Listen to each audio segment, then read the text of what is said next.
Bonjour à toutes et à tous, on se retrouve aujourd'hui pour un nouvel épisode d'Après la thèse avec Noémie et je crois savoir qu'on va parler un petit peu de singes et de grands singes. Cécile, est-ce que tu peux nous en parler? Oui, donc aujourd'hui, on va recevoir Noémie dans Après la thèse. Elle est passée par le Max Planck Institut en Allemagne. Elle a fait 1 an de terrain en Côte d'Ivoire avec notamment 200 pièges photos. Elle a passé plusieurs années entre des ONG en Afrique de l'Ouest et des bureaux aussi d'études en France. Donc on va parler, oui, primatologie, mais aussi contrats internationaux, et puis des illusions du secteur environnemental, et puis surtout du droit de changer de cap quand nos valeurs évoluent. Donc c'est un épisode qui va être sans filtre sur l'engagement, la mobilité et la reconversion. Bonne écoute.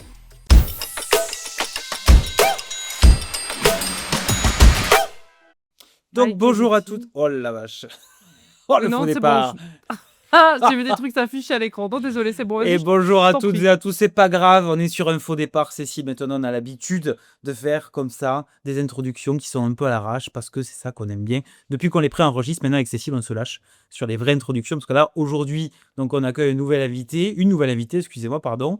Cécile, aujourd'hui, on reçoit donc Noémie. Salut Noémie. Salut. Est-ce que tu peux te présenter à nous?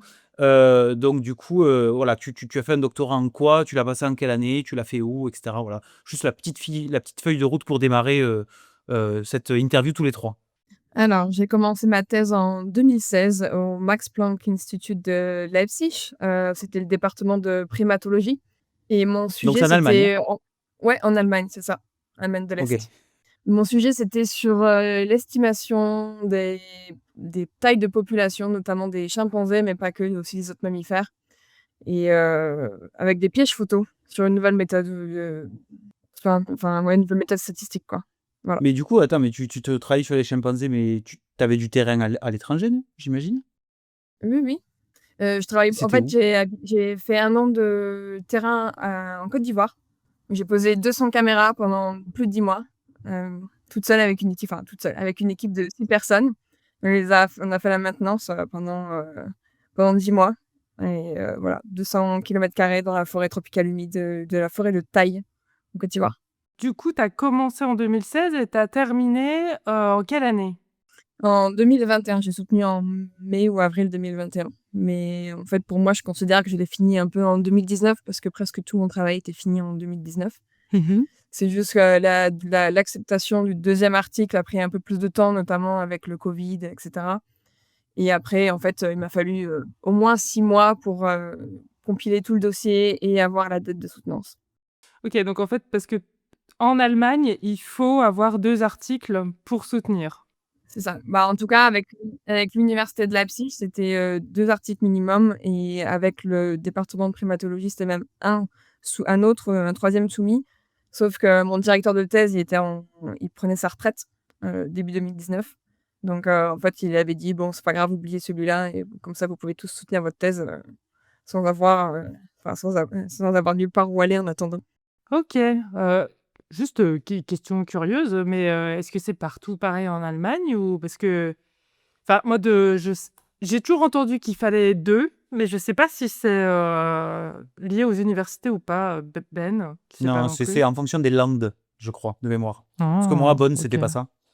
Donc, Ok. il y a peut-être des règles universitaires sur des détails, mais après, les universités sont un peu plus indépendantes que chez nous en France, et elles sont notamment reliées davantage à leur land, donc nos équivalents de région, qui fait que du coup, une thèse alors je connais pas les noms des landes en Allemagne, donc, mais en Rhénavie, c'est là où j'étais, c'est pas exactement les mêmes conditions que dans le sud de l'Allemagne, quoi.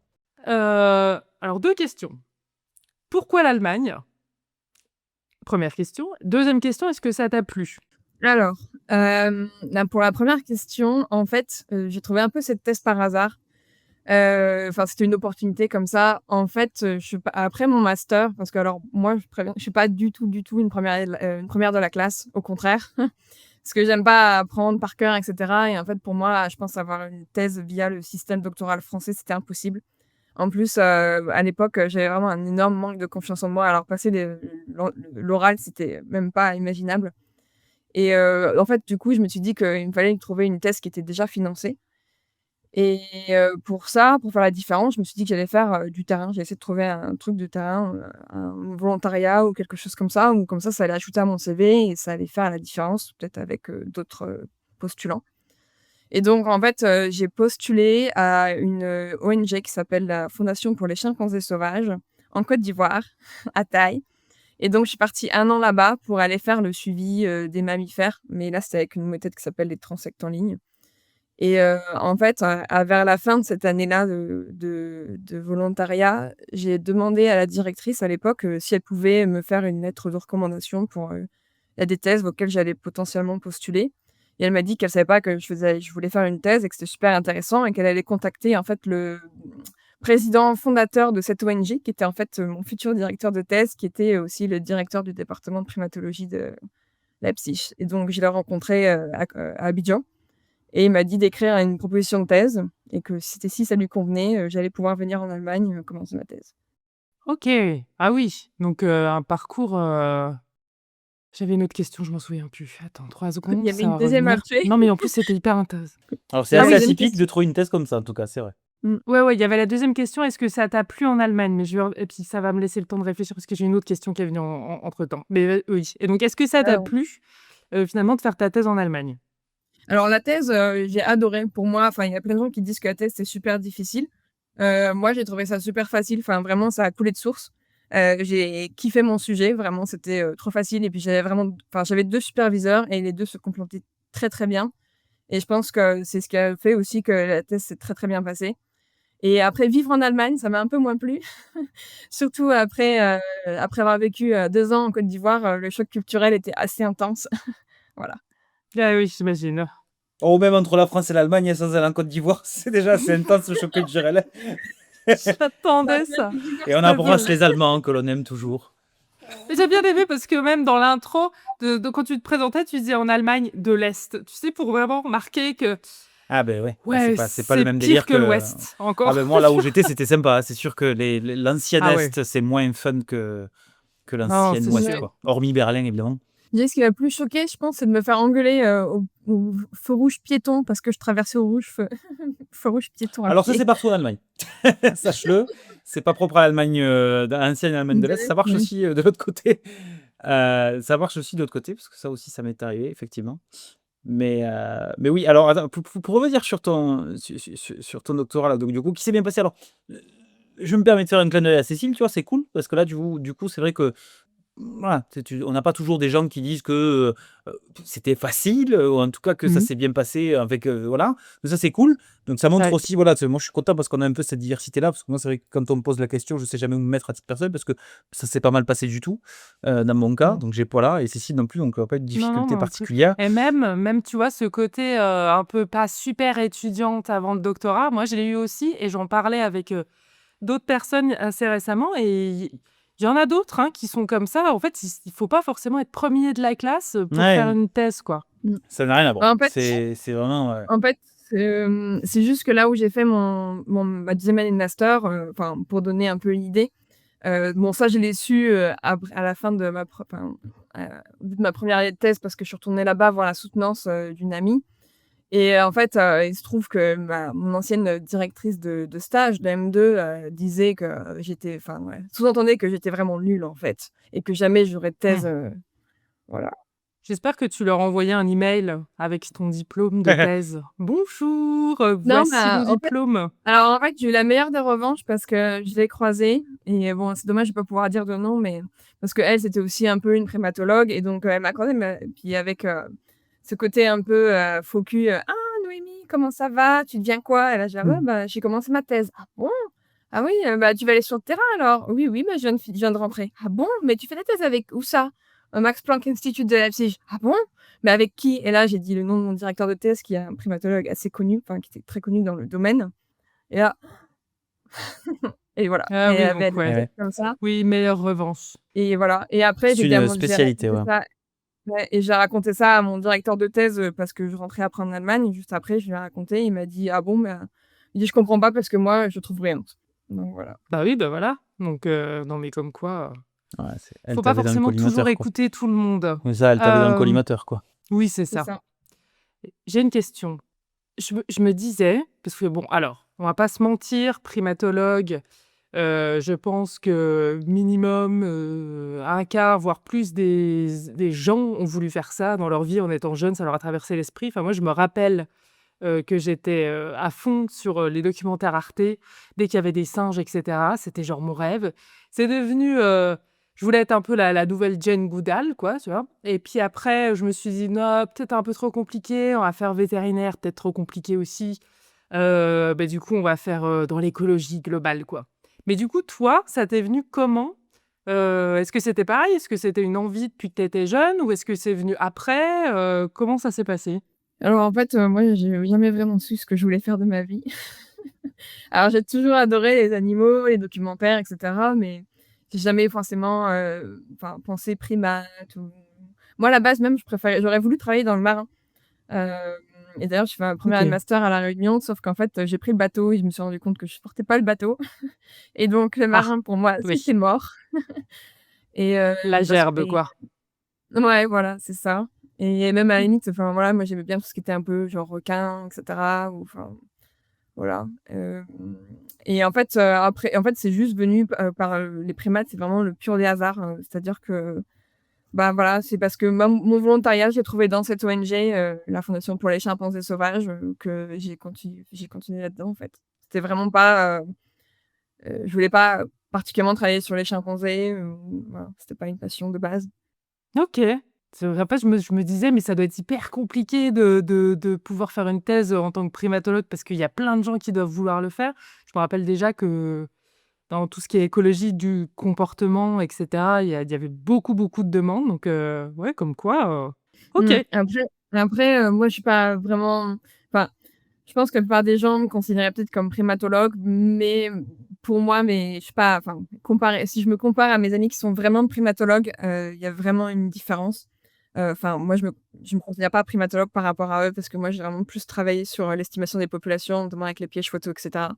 Après, bien sûr, enfin, j'ai quand même, évolué dans un milieu où on parlait tout le temps de chimpanzés, de bonobos, de gorilles, des comportements et cetera. Donc je pense que sur les primates, je connais quand même beaucoup plus de choses que la plupart des gens et puis bon, aussi dans mon travail et cetera, je dois m'intéresser forcément à l'écologie du chimpanzé si je veux pouvoir, faire une conservation et cetera.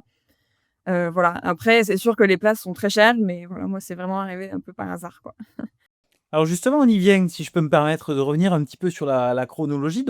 Je donc la thèse donc qui se pseudo-termine en 2019, mais qui se termine en 2021, bon, parce que c'est la période un peu compliquée pour, tous les gens, hein, à cette période-là, effectivement. Donc du coup, là, je vais avoir 2 questions. La première, c'est qu'est-ce qui se passe entre 2019 et 2021? Et puis je poserai la deuxième après. OK. Alors en fait, bah, j'ai continué à travailler pour l'ONG de mon superviseur de thèse. Voilà, j'étais payée par, Max Planck et après sur son enfin, j'avais un vrai poste, genre, comme enfin, je m'occupais un peu de tout ce qui était biomonitoring, enfin des tas de trucs, tout ce qui était un peu aussi analyse, stats, de l'ONG. Parce qu'en fait, ils sont pas qu'en Côte Mais du coup, tu es d'Ivoire, ils sont retourné aussi sur le terrain? ouais, bah, en fait, je fais beaucoup d'allers-retours en Afrique, depuis les premières années en Côte d'Ivoire, en fait. J'ai fait pas mal de pays, pas mal de temps, un peu partout Même pendant le covid, et tu as réussi à faire ça? heu, la première en fait attends, je peux finir d'abord sur la première question?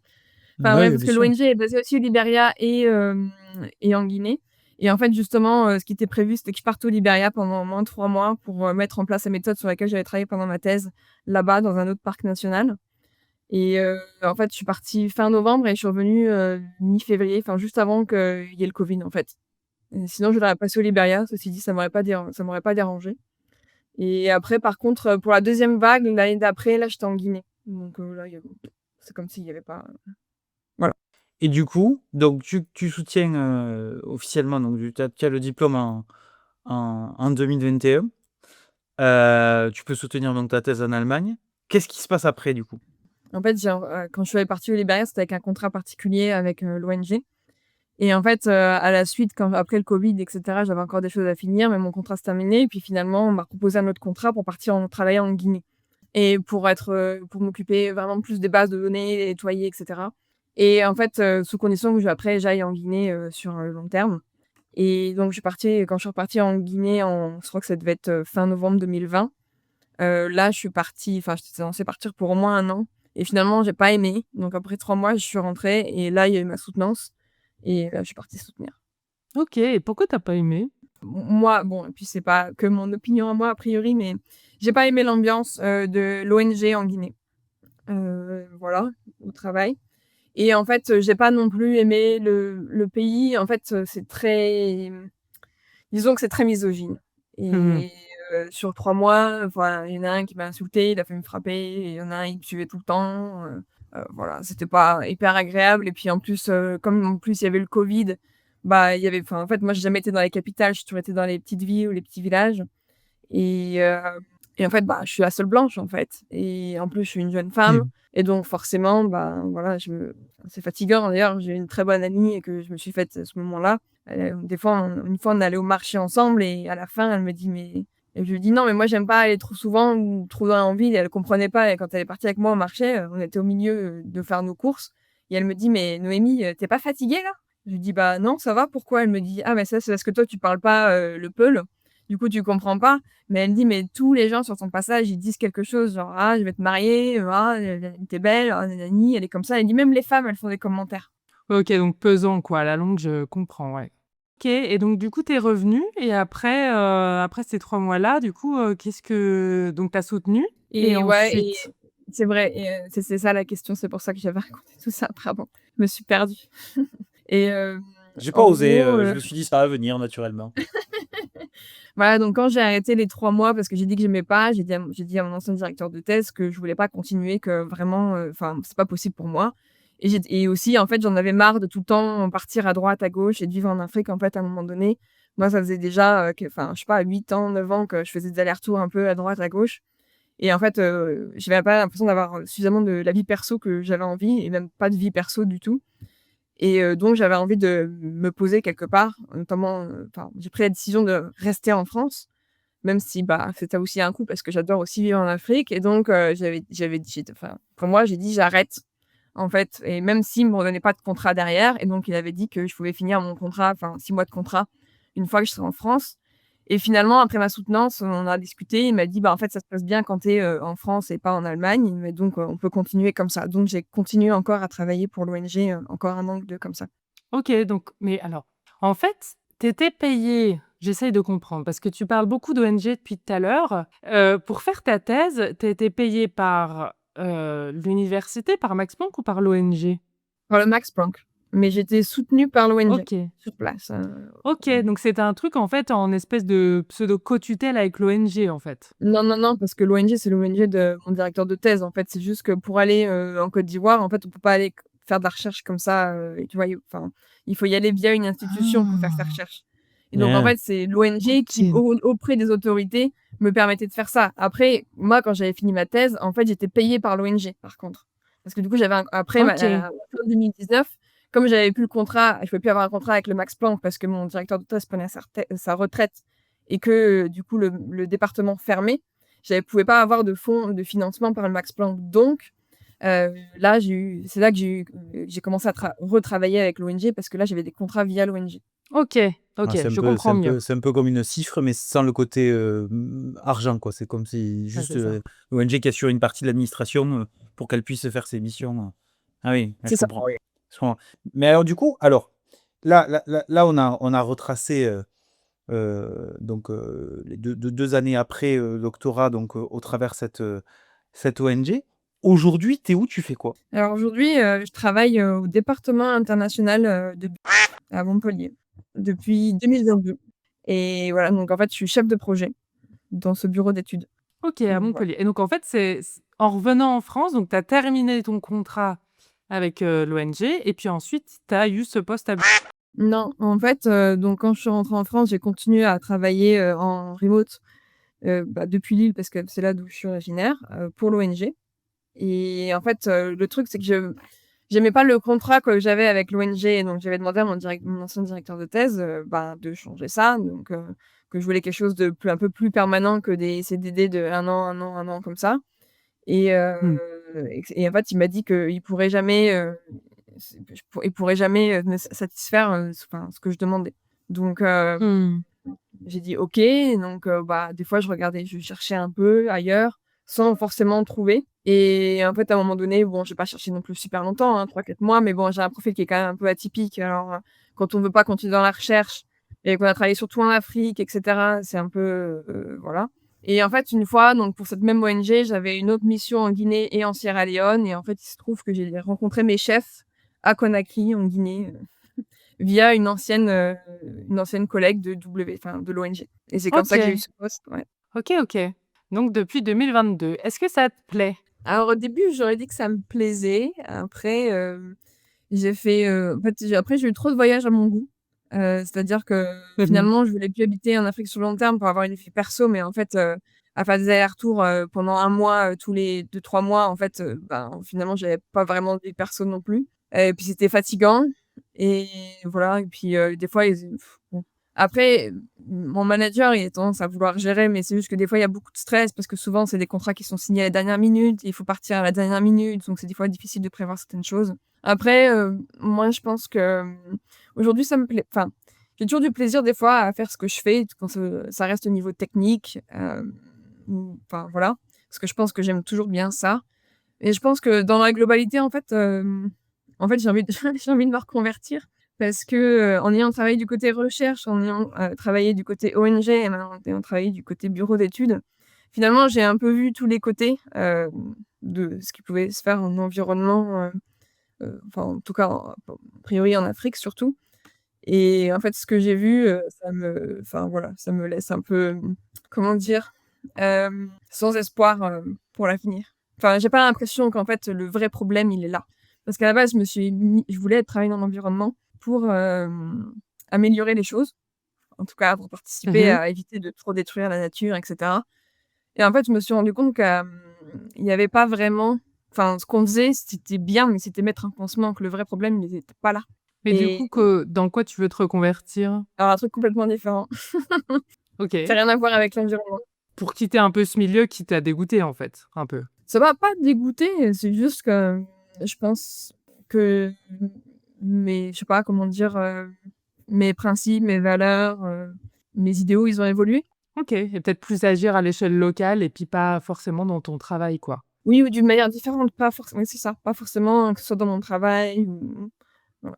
Ah ouais, mais ça, je pense que ça va faire écho, peut-être à beaucoup de gens qui travaillent aussi en écologie. Moi, je me suis souvent aussi, dit ça pour des trucs, tu sais, des fois, quand tu vois tes papiers, tu te dis: «Oh, attends, on m'a payé, hein, pendant 1 an et quelques, j'ai écrit ce papier, j'ai fait toutes les analyses, machin» et puis, en fait, il est cité quoi? Allez, quelques fois pour qui? Pour d'autres chercheurs. Est-ce que ça change quelque chose? Non.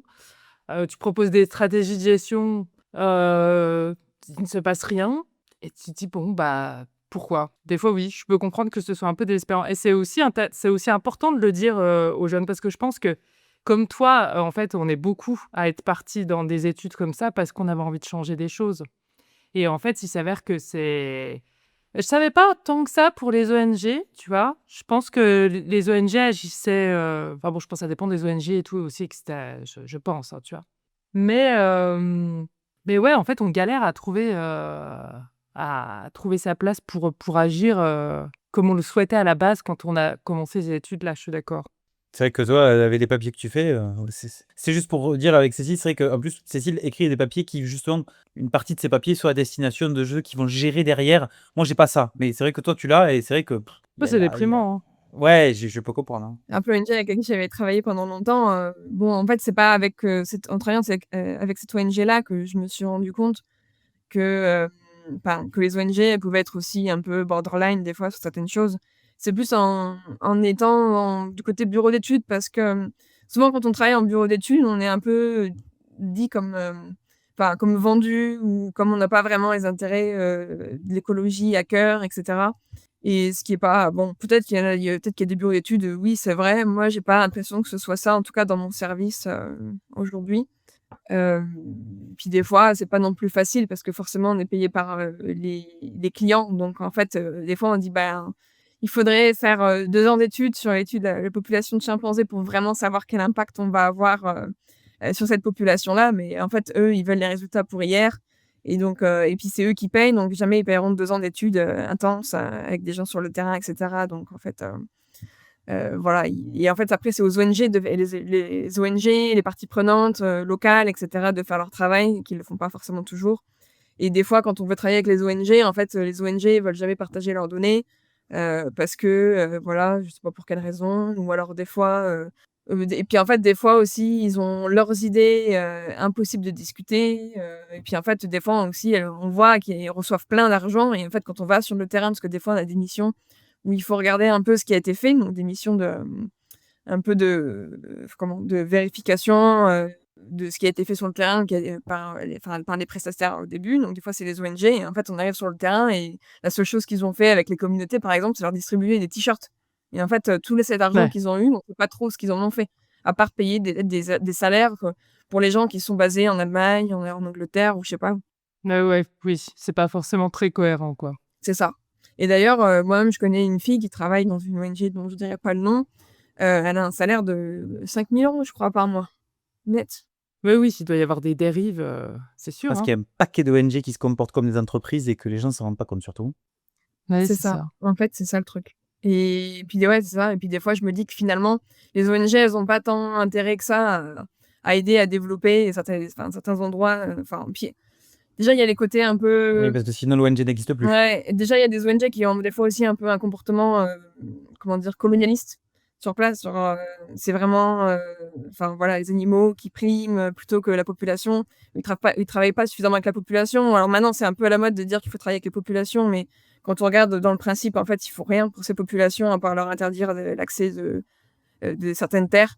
Et, euh, Mmh. et puis voilà, quoi. Donc, moi, c'est pas forcément ma vision que j'ai aujourd'hui. Et du coup, pour un peu conclure, ce podcast-là, si tu avais un conseil à donner à ton toi de début de doctorat ou si tu pouvais changer quelque chose, est-ce que tu changerais quelque chose? Est-ce que finalement toutes ces expériences-là, tu t'en regrettes une partie ou est-ce que tu aurais fait la même chose? Comment tu vois les choses avec plus de recul aujourd'hui? Alors, c'est ma grande question existentielle. Ah! Des fois, je me dis, est-ce que j'aurais pas dû, rester chez moi à l'époque et ne pas partir forcément en Afrique ou à droite à gauche et peut-être, faire des trucs un peu plus local, ou pas de thèse du tout. Des fois, je me dis ça parce que peut-être mais je me dis que est-ce que j'aurais vraiment été satisfaite de ma vie aujourd'hui? Parce que je pense que j'aurais pas rempli une partie de ce que je voulais découvrir. Et je pense que tout ce que j'ai fait, ça m'a fait beaucoup grandir personnellement. Et je vois vraiment le monde différemment aujourd'hui, je pense. Et donc pour ça, je regrette pas du tout. Et donc je pense que le conseil que je donnerais, c'est je sais pas, d'aller vers ses aspirations parce que c'est ça qui est important, c'est ça qui nous remplit et qu'en fait, il est jamais trop tard pour changer après. En fait, faut juste suivre ce qu'on aime sur le moment venu et aller vers ce quoi on a envie voilà. Et en fait, à un moment donné, bah, si on n'a plus envie, on change et c'est pas voilà. Il y a rien qui nous empêche de changer à un moment donné. Je vais redire un truc. Je l'ai dit, je pense, dans 4 podcasts différents. Mais il y avait un pote à moi qui m'avait dit un jour que c'était plus difficile de quitter dans ce dans quoi on était déjà pour aller, chercher autre chose que de continuer finalement son travail, par exemple dans la Ah ouais. recherche. Ah ouais, c'est sûr que c'est plus difficile. Mais je trouve ça oui, effectivement, c'est un bon conseil de dire en fait, il y a rien qui est fixé. Et puis de toute façon, il y a aussi un truc, alors on va aborder un sujet qu'on n'a jamais abordé, je pense, dans les podcasts, que je trouve aussi intéressant, c'est le fait d'avoir hyper envie d'aller découvrir l'ailleurs. Et moi, je le comprends, et puis Ben le comprend aussi, parce qu'on a beaucoup bougé, on a été dans plein de pays, etc. Puis il arrive un espèce de, sûrement pas pour tout le monde, hein, mais il arrive un espèce de moment dans notre vie où on en a juste marre et on a envie de se poser et de faire un peu notre vie à un endroit. Et c'est pas grave, en fait. Et quand on s'imagine, moi, je me rappelle que je m'imagine étant plus jeune, je me dis, ah, mais toute ma vie, je vais vadrouiller, quoi. Alors qu'en fait, bah Et ouais. non, des fois, juste, les choses changent, en fait. Et puis, c'est OK de changer aussi de situation à ce moment-là. C'est vrai que c'est pas mal. C'est bien abordé là, effectivement, par le cas de Noémie Ouais. là, du coup. Mmh. Ouais, ouais. Ça me fait penser, en fait, j'étais tombée sur ce proverbe une fois et ça m'avait beaucoup parlé et en fait, je crois que c'est un proverbe africain je me rappelle plus exactement de comment il est tourné, mais c'est quelque chose comme, l'homme a toujours envie d'avoir une pirogue pour voyager, pour découvrir. Mais il faut pas oublier que la pirogue, elle est faite de l'arbre avec des racines Ah oui, mais oui, c'est ça. Bon, après, t'es pas retourné à Lille, t'es quand même parti dans le sud, je te comprends hein, parfaitement, même si Lille est une très belle ville. Non, mais c'était pas un choix d'aller à Montpellier, en fait, c'est juste que le bureau était là, donc j'ai déménagé là, mais je cherchais pas particulièrement à aller dans le sud. En même temps, Je connaissais En même personne temps, à Cécile, Montpellier, tu en dis fait. ça, tu Bon, oui, remontes. Hein. oui, oui, mais moi, je suis C'est... proche de la famille, moi. Il y a que moi qui Je suis voulais du ça. sud de la France, hein, pour l'instant, C'est sur vrai. ce podcast. C'est Mais, vrai. ok. Ça s'entend un Ça s'entend un poil. petit peu, ça c'est tout mon souci, ça Ah oui, effectivement, ça c'est très s'entend trop, chantant, c'est je ne très peux pas, je ne peux pas le cacher. Mais merci Noémie, en tout cas, écoute, on va finir avec ce proverbe à moitié fini, mais en tout cas ce proverbe que tu retiens, parce que du coup on ne sait pas à qui l'attribuer, mais en tout cas on a compris l'idée d'avoir des racines, et ça c'est très important, c'est très essentiel.